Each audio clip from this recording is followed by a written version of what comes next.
پتہ چلا کہ جب تک رسول اللہ سے محبت بہت زیادہ نہ ہو اس وقت تک ایمان مکمل نہیں ہوتا. یہی وجہ ہے کہ صحابہ کرام کی زندگی اور ان کا کردار دیکھیں, محبت رسول میں سرشار تھے, بلکہ ہر صحابی رسول محبت رسول کا اپنے آپ میں ایک مجسمہ تھا.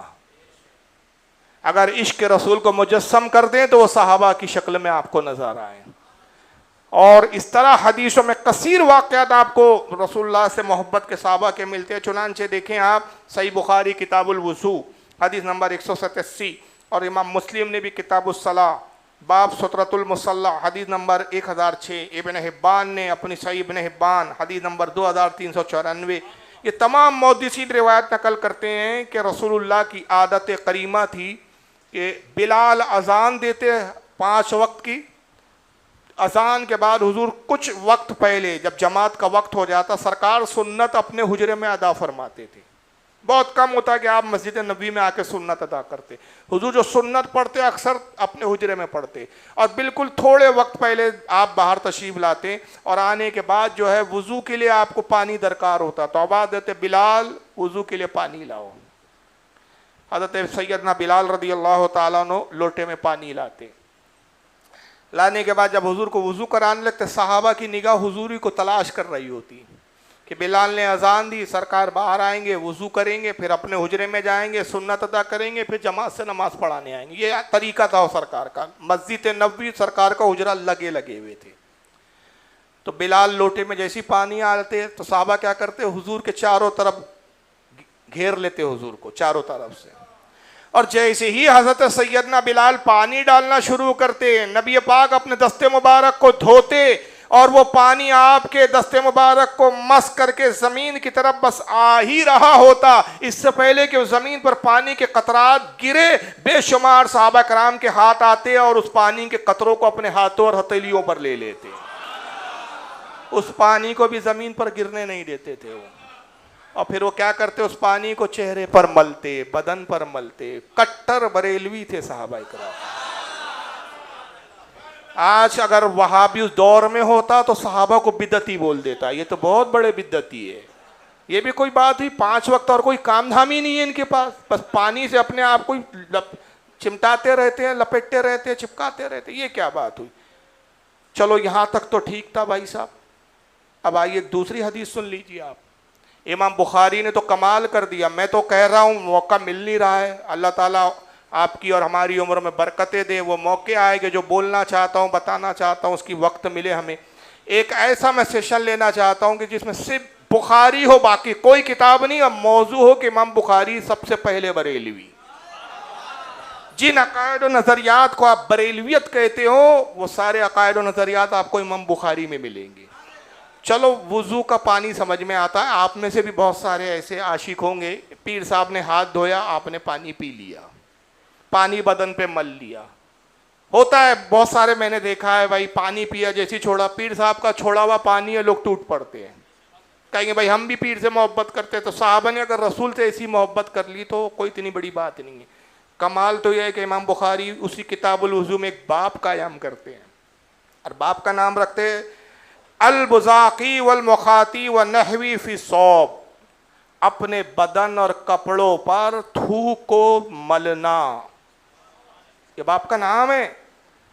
اور اس میں ایک جو ہے البزاقی والمخاطی, بزاق کہتے ہیں یہاں مراد اس سے تھوک ہے, اور مخاطی کیا ہے, ناک کی جو رطوبت نکلتی ہے, ریت بولتے ہیں جس کو, ریت. ہمارے ناگپور میں اس کو سیمڑ بولتے ہیں. یہاں کیا بولتے ہیں بمبئی میں, سیموڑی بولتے ہیں. اور یہ ایک ایسی شے ہے کہ اگر باپ بھی ایسا زور سے کھینچے اور پھینکے اور بچے کے کپڑے پہ چلا جائے تو بچہ یہ نہیں دیکھتا کہ ابا جان کا ناراض ہوتا, ابا ذرا دیکھ کر نا کیا ہے یہ, کوئی طریقہ ہے کیا یہ, ہاں اس کو دیکھ کر پھینکنا چاہیے نا. یعنی اس سے گھن آتی ہے آدمی کو, ناک کی جو رطوبت, ناک کی جو وہ ہوتی ہے, مطلب گندگی لفظ نہیں بولوں گا میں کیونکہ بات ہم سرکار کی کر رہے ہیں. رطوبت جو نمی ہوتی ہے اس کو کیا کرنا, اپنے بدن اور کپڑے پر ملنا. اور اس میں ایک طویل حدیث لاتے ہیں جن کا نام ہے لکھنے, حدیث کے راوی حضرت عروہ, اور 2 راوی اس کے, مسور بن مخمرہ. یہ دونوں اس زمانے میں بعد میں ایمان لائے. اس میں جو حضرت عروہ یہ ایمان بعد میں لائے, یہ پہلے کفر کی حالت میں تھے. اور جب صلح حدیبیہ کا موقع تھا, سرکار عمرے کے لیے تشریف لے جا رہے ہیں, خواب دیکھا آقا نے کہ میں خانہ کعبہ کا طواف کر رہا ہوں. صحابہ سے کہا کہ میں عمرے کا ارادہ رکھتا ہوں. ایک جمع غفیر صحابہ کی ایک بہت بڑی تعداد آپ کے ساتھ عمرے کے لیے نکل پڑی. مشرکین نے ایک راستے پہ ایک مقام پہ روک لیا, کہا کہ ہم جانے نہیں دیں گے آپ کو. تو آپ نے سمجھایا کہ بھائی ہم جنگ کے لیے نہیں آئے ہیں, ہم صرف عمرہ کر کے چلے جائیں گے. انہوں نے کہا نہیں, ہم آپ کو مکے میں داخل ہونے نہیں دیں گے. بحث بڑی, پھر بہت تفصیلی واقعات ہے. المختصر یہ کہ ایک صلح کا موقع ہے کہ بھائی صلح کر لیتے ہیں, کچھ معاہدہ کر لیتے ہیں. تو مشرکین نے اپنی طرف سے عروہ کو بھیجا, بھائی ہمارے درمیان میں بڑا قابل شخص یہی ہے, پڑھا لکھا یہی ہے, سمجھدار یہی ہے, یہ جن شرائط پہ صلح کر لے ہم مشرکین کو بھی منظور ہوں گا. عروہ اس وقت کفر کی حالت میں تھے, مشرکین کا نمائندہ بن کے آئے تھے. ساتھ میں ایک اور شخص تھا جس کا نام تھا مسور بن مخرمہ. یہ دونوں آئے اور عروہ بیان کرتے ہیں, ایمان لانے کے بعد بیان کرتے ہیں کہ جس وقت میں رسول اللہ کی خدمت میں گیا صلح کے لیے, اور جب میں حضور کی صحبت میں جتنی دیر بیٹھا, جتنی دیر میں نے گفتگو کی, میں نے دیکھا کہ نبی پاک صلی اللہ تعالی وسلم گفتگو کے دوران اپنا لعاب بھی دہن اقدس سے باہر خارج کرتے تھے. لعاب یعنی تھوک, اور وہ ریت بھی خارج کرتے تھے. نتیجہ کیا ہوتا تھا؟ اب آئیے ان کے جملے سنیے. عروہ کے کہتے وما تلخم النبی صلی اللہ علیہ وسلم نخامۃ الا وقعت فی کف رجل منہم فدلقا بها وجہہ وجلدہ. کہتے میں نے بار بار دیکھا کہ جب بھی نبی پاک صلی اللہ علیہ وسلم اپنے ناک اقدس سے اس رطوبت کو نکالتے, وہ زمین پر گر نہیں پاتی. صحابہ اپنے ہتھیلی پر لیتے اور اپنے چہرے اور بدن پر ملنے لگتے. یہ بخاری شریف میں حدیث ہے بھائی صاحب. اب بتائیے وہابی جی کے نزدیک تو کتنے بڑے بدعتی ٹھہرے صحابہ کرام. حد ہی کر دی انہوں نے بھائی, یہ ناک کی رطوبت کو بھی چہرے پر مل رہے ہیں, بدن پر مل رہے ہیں. اور جس صحابی کو نہیں ملتی وہ رطوبت تو وہ پیچھے رہ جاتا, تو جس کے ہاتھ پہ لگ جاتی وہ اس کے ہاتھ کو مس کر کے اپنے بدن پر ملتا. تو یہ محبت رسول کا علم تھا. اور اس کو امام بخاری کے علاوہ اور بھی محدثین نے لکھا ہے, جیسے حضرت امام عبدالرزاق, امام احمد ابن حنبل کے استاد ہیں. المصنف ان کی حدیث کی کتاب, حدیث نمبر 9720. اس کو امام احمد ابن حنبل نے بھی اپنی مسند میں لایا, حدیث نمبر 18928. امام ابن حبان نے اپنی الصحیح میں لکھا, حدیث نمبر 4872. اور بھی محدثین ہیں, میں نے چند حوالے آپ کو تقریباً 5 کتابوں کے حوالے یہاں پیش کیے, 4 کتابوں کے بخاری سمیت. تو یہ محبت رسول کا صحابہ کا انداز تھا. اور صرف یہی نہیں تھا کہ بس اسی کام میں مشغول رہتے تھے اور اسی کو محبت رسول قرار دے دیا گیا تھا. آپ اور ہم کہیں گے بھائی ٹھیک ہے, ہم بھی ہوتے تو ہم بھی اتنی تو محبت کر جاتے. اصل محبت تو یہ تھی کہ وقت آنے پر جان دینے سے بھی گریز نہیں کرتے تھے. ہم وقت رسول اللہ کے لیے اپنی جانوں کو قربان کرنے کے لیے آمد اور تیار رہا کرتے تھے صحابہ کرام. یہاں تک کہ غزوہ خندق واقع ہوتی ہے, مورخین نے جن جذبات سے اس واقعے کو لکھا ہے, واقعہ پڑھتے وقت آدمی کی آنکھوں سے آنسو نکلنے لگتے ہیں. ایک جذباتی کیفیت بدن پہ طاری ہو جاتی ہے. غزوہ خندق کیا تھا, تھوڑا سا آپ اس کا پہلے پس منظر سمجھے اور حالات کا جائزہ لیں. پہلی جنگ ہوئی اسلام میں غزوہ بدر. 313 صحابہ کرام, 1000 یا 1100 کے قریب مشرکین. اللہ نے عظیم الشان فتح دی, مشرکینوں کو شکست ہوئی. بدلہ لینے احد میں آئے, احد میں بھی منہ کی کھا کے گئے. وقتی طور پر مسلمان پر حاوی ہوئے, بعد میں پھر شکست ہوئی. اب جب 2 بار ہار چکے اور کافی لوگوں کو یہ مشرکین گوا چکے, تو انہوں نے ایک پروگرام بنایا کہ کہا دیکھو اگر تنہا رسول اللہ سے اور اصحاب سے ہم لڑیں گے فنا ہو جائیں گے, تباہ ہو جائیں گے. ایسا کیا جائے کہ یہودیوں کو بھی ساتھ ملا لیا جائے, عیسائیوں سے بھی کو بھی ساتھ ملا لیا جائے. حالانکہ یہودیوں سے رسول اللہ کا معاہدہ تھا. معاہدہ یہ تھا خیبر اور خندق کے یہودیوں سے کہ اگر تمہارا کسی دشمن سے مقابلہ ہو تو ہم تمہارے دشمن کا ساتھ نہیں دیں گے, اور اگر ہمارے دشمن سے مقابلہ ہو تو تم ہمارے دشمن کو سپورٹ نہیں کرو گے. یہ معاہدہ تھا. مگر یہودیوں نے اور عیسائیوں نے دونوں نے اپنے معاہدے توڑ دیے, مشرکین سے مل گئے, اور 3 قوتیں اور 3 طاقتیں یکجٹ ہو گئی. اور تینوں نے کہا کہ ہم تینوں کا ایک مجموعی اور متفقہ طور پر جو ایک دشمن ہے وہ محمد صلی اللہ علیہ وسلم اور ان کا دین اسلام ہے. یہ دین سے, اسلام سے ہم کو بھی خطرہ ہے, محمد سے ہمیں بھی خطرہ ہے. لہٰذا بہتر ہے کہ ہم تین الگ الگ وقتوں میں لڑیں اور فنا ہو جائیں, تینوں مل کر محمد اور ان کے دین کو ختم کر دیں. تین طاقتیں آئی اور مدینے پہ حملہ وار ہوئی. اب تعداد ان کی 3 گنا زیادہ تھی, مسلمانوں سے کئی گنا زیادہ تھے. حالات یہ تھے کہ کھلے میدان میں کھل کر سامنے آ کے مقابلہ کرنا آسان نہیں تھا. اللہ کے نبی نے صحابہ کو جمع کیا, مشورہ طلب فرمایا کہ ان حالات میں کیا کرنا چاہیے. اگر ہم کھلے میدان میں جا کے لڑتے ہیں جیتنا مشکل ہے, ان کی تعداد ہم سے زیادہ ہے, انتقام سے بھرے ہوئے ہیں, جنون اور غصے کے عالم میں آئے ہیں, سخت حملے کریں گے, کیا مشورہ ہے. صحابہ نے کہا اللہ کے نبی ہم مدینے میں ہی رہیں, مدینے میں حفاظت کیسی ہو, اگر یہ مدینے میں گھس آئیں تو بچوں کو بھی قتل کریں گے, مال و اسباب لوٹیں گے, کھیتیاں جلا دیں گے, آبادیاں ویران کریں گے, کیا کریں. مشورہ ہوتا رہا. سلمان فارسی نے مشورہ دیا اللہ کے نبی میں جب فارس میں رہا تو میں نے دیکھا کہ جب دشمن حملہ کرتا ہے اور طاقت کم ہو تو وہاں کے حکمراں, وہاں کے بادشاہ یہ کرتے ہیں اپنی حفاظت کے لیے شہر کے ارد گرد خندق کھدوا دیتے ہیں, بڑا سا گڑھا کھود دیتے ہیں چاروں طرف. گڑھے کا فاصلہ اتنا ہوتا ہے کہ کوئی گھوڑا دوڑا کے خندق پار نہ کر سکے. خندق میں یا تو پانی بھر دیا جاتا ہے کہ کوئی آئے تو ڈوب کے گر پڑے اور اس پر ہماری فوج ٹوٹ پڑے, یا آگ جلا دی جاتی ہے. سرکار نے ان کا مشورہ پسند کیا اور خندق کھودی گئی. اس لیے اس کا نام پڑ گیا غزوہ خندق, خندق والی جنگ, خندق والا غزوہ. اس کے بعد آقا نے اپنے منادی کو بلایا, کہا جاؤ مدینے کی گلیوں میں, سڑکوں میں, آبادی میں جا کے آواز لگاؤ کہ اے لوگو اسلام کو فنا کرنے کے لیے دشمن ایک جٹ ہو گیا ہے. 3 طاقتیں آئی ہے اسلام کو ختم کرنے کے لیے. اسلام کے تحفظ کے لیے اپنی جانوں کو پیش کرو, اپنے مالوں کو پیش کرو. تم میں جو جوان ہے وہ ہتھیاروں سے لیس ہو کر اسلام کی بقا اور حفاظت کے لیے آ جائے. جو تم میں سے ضعیف ہے, بوڑھے ہیں, جو نہیں آ سکتے, جنگ نہیں لڑ سکتے, وہ اپنے ہتھیار اپنے جوانوں کو دے دیں. لوگ اپنے بیٹوں کو پیش کریں, عورتیں خواتین اپنا مال پیش کریں تاکہ ان مال سے کھانے پینے کے اسباب خریدے جا سکے, ان سے ہتھیار خریدے جا سکے. جس سے جیسا ہو سکتا ہے وہ اسلام کی خاطر مدد کرے. جب سرکار کا منادی اعلان کرتا ہے کہ لوگوں اسلام کی تحفظ کے لیے آج مال کی ضرورت ہے, جان کی ضرورت ہے, لوگ اپنے گھروں سے نکل پڑے. جوان ہتھیاروں سے لیس ہو کر آ رہے ہیں, بوڑھے ضعیف العمر اپنے ہتھیاروں کو لے کر, اپنے نوجوان بیٹوں کو لے کر حضور کی خدمت میں آتے. سرکار یہ میرے 2 بیٹے ہیں, یہ جہاد کے لیے حاضر ہے. سرکار یہ میرے ہتھیار ہیں, یہ زیر بختر ہیں, یہ تلواریں ہیں, یہ نیزے ہیں. حضور میں کمزور ہوں, ناتواں ہوں, ضعیف العمر ہوں, اب جنگ نہیں کر سکتا, جنگ میں لڑ نہیں سکتا. حضور میری طرف سے یہ ہتھیار ہے, یہ اسلحہ ہے, آپ جس کو چاہیں یہ عطا فرما دے. سرکار سب کو دعا فرماتے ہیں, یہاں تک کہ خواتینیں آتی ہیں, عورتیں آتی ہیں, وہ اپنے زیورات دے رہی ہے, سونے کے زیورات, چاندی کے زیورات, مال کا جو کچھ دیا جا رہا ہے, ہتھیار جو کچھ دیے جا رہے ہیں اس کا ایک ڈھیر لگتا جا رہا ہے.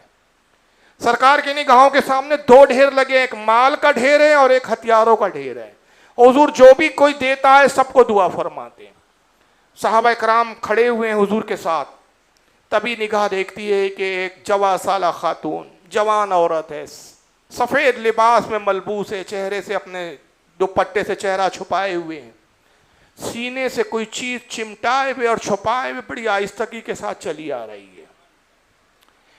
وہ خاتون آتی ہے, لوگوں نے خیال کیا کہ بہت قیمتی چیز لائی ہے, کوئی زیورات ہے, کوئی سونے کے زیور ہوں گے, کوئی سونے کی اشیاء ہوں گی, قیمتی ہے اس لیے بڑی حفاظت کے لیے سینے سے چمٹا کے بڑی حفاظت سے لا رہی ہے. سرکار کی خدمت میں حاضر ہوئی اور جب اپنے سینے اقدس سے کپڑا ہٹایا, جس چیز کو چھپائی تھی لوگوں نے دیکھا وہ چیز کچھ مال و دولت نہیں تھی, سونا نہیں تھا, بلکہ ایک دودھ پیتا بچہ تھا. اور حضور کی طرف وہ بچے کو آگے بڑھا کے عرض کرتی ہے, اللہ کے نبی میرے شوہر غزوہ بدر میں شہید ہو گئے, احد میں میرے والد شہید ہوئے, میرے بھائی شہید ہو گئے. اللہ کے نبی میرے گھر میں اب کوئی ایسا مرد نہیں کہ جو اللہ کی راہ میں نکل سکے. اے کاش میرے گھر میں کوئی مرد ہوتا تو آج اسلام کی خاطر کام آتا. اندازہ لگائیے خاتون کے جذبے کو آپ دیکھیں, جس کا باپ شہید ہو چکا ہو, جس کا شوہر شہید ہو چکا ہو, جس کے بھائی شہید ہو چکے ہو. ایسے موقع پہ تو جذبات یہ ہوتے کہ بھائی سارا گھر تو تباہ ہو گیا, اسلام نے ہمیں دیا ہے تو کیا دیا سوائے تباہی کے اور مفلسی اور غریبی کے.